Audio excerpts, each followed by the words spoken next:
High Britain का question है, अबू सलाबिक की खुदाई में पुरातत्वविदों को क्या क्या प्राप्त हुआ।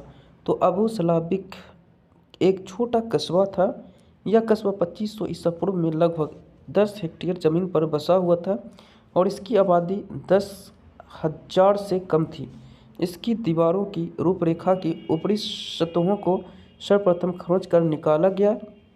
इस प्रक्रिया में टीले की ऊपरी सतह को किसी बेलचे, फावड़े या अन्य जाड़ के धारदार चौड़े सिरे के कुछ मिलीमीटर तक खरोंचा गया।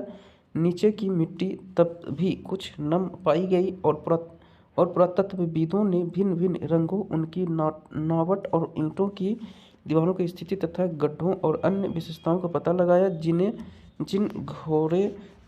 जिन थोड़े से घर की खोज की गई, खोद कर निकाला गया। पुरातत्वविदों ने पौधों और पशुओं के अवशेष को प्राप्त करने के लिए टनों मिट्टी की छानबीन की। इसके चलते उन्होंने पौधों और पशुओं की अनेक प्रजातियों को पता लगाया। उन्हें बड़ी मात्रा में जली हुई मछलियाँ की हड्डियाँ भी मिली, जो बुहार कर बाहर गलियों में डाल दी गई। ठीक है, वहाँ गोबर के उपले के लिए हुए ईंधन से निकले हुए पौधों के बीज और रेशे मिले थे। इससे इस स्थान पर रसोई घर होने का पता चला।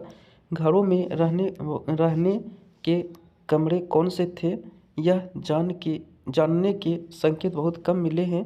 वहाँ की गलियों में सुअरों के बच्चों के दांत पाए गए हैं, जिन्हें देखकर पुरातत्वविदों ने यह निष्कर्ष निकाला कि अन्य किसी भी मेसोपोटामियाई नगर के यहाँ भी सुअर छुट्टे घुमा करते